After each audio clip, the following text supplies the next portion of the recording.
Hello Internet. So I had the good fortune of being able to pick up one of the Hobbyking Katanas.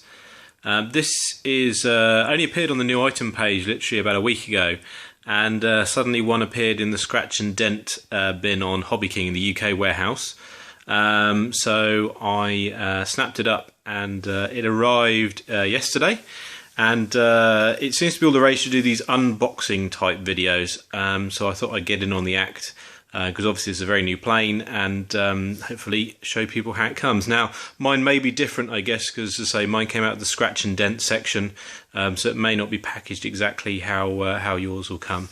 So here's the specs. I don't know if you can see that too well with the shadow, but its length is 690mm, wingspan 600mm, flying weight 360 grams, height 190, total surface area, who cares, total surface loading area, again, who cares, 11.1 volt 3 cell at 950 milliamps, 30C, I'm going to put a 1000 milliamp 3C zippy compact in mine, a 50mm ducted fan, which is crying out, I think, for one of the new Dr. Mad for Us 50mm fans that appeared up on Hobbyking the other day.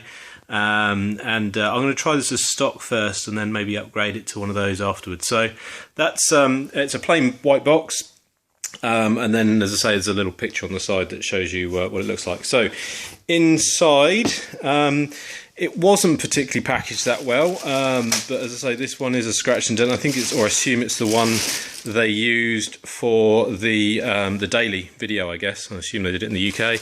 So if I get rid of all of the plastic and junk that's in the box, you can see manual. It's black and white, I think. I'll have a look at it in a minute. Wing with a pair of servos, like sort of 5-gram kind of servos installed in the wing, pre-configured and wired up. Looks like they come with a Y connector as well, which is a bit of a bonus on that. No carbon spar. It's a bit on the flimsy side. I think that might need a little bit of strengthening up on that, but looks nice. And don't look like decals. Look like it's actually painted on. The graphics on this, either side and then on the top, like so. That's the wing.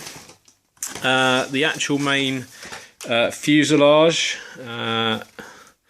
looks rather nice. Exceptionally pointy nose. I think that's going to be, as the guys on Spoctra 50 say, it's going to be a snub nose Katana soon, I think, after a couple of flights, because that's soon going to get flattened off, that nose, after a couple of hard landings.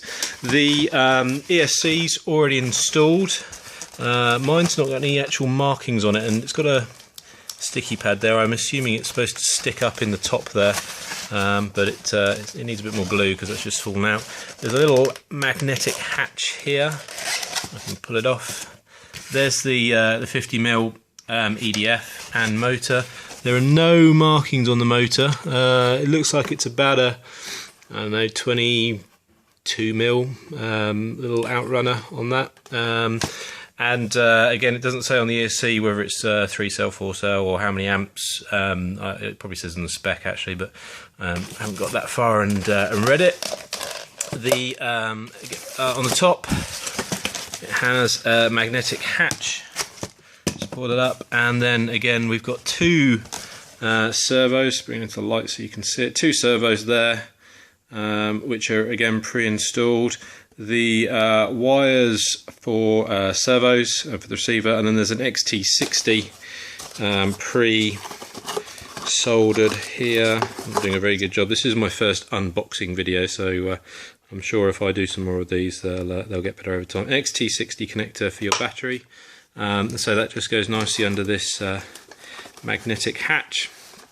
We've got a tail fin, looks of it, and then somewhere, lost them, somewhere there are some, here they are. These are the, so that's the vertical stabilizer, and then they've got the two horizontal stabilizers and elevators on there. It looks like they all glue in, so I'm not sure whether I'm going to glue this main wing on, or try and maybe put it in on a screw, so I can remove it at a later date. You don't need to remove it to get the EDF out, but I think if you do upgrade that ESC, it's going to be a lot easier to do that with the wing removed, but I'm not too sure. It's going to add a lot of strength if you glue that wing in there, because again, this fuselage has got a bit of a flex in it, and that wing will certainly be strengthened with some epoxy and that structure of the wing on there. With regards to other bits and bobs, there's a plastic pack with some linkages, and interestingly, a little bonus from Hobbyking, there's a packing knife in the box. Nice little freebie. Obviously someone at Hobbyking is now missing a packing knife, so yeah, thanks for that. So that's it. Unboxing video. It's unboxed. There you go. Wing, fuselage, and some other horizontal and vertical stabilizers. Does look like a really nice little part flyer. There's the control rods already pre-fitted, the two for the elevator and the single one for the rudder. So that's the unboxing. I'm going to get on now and put this little thing together.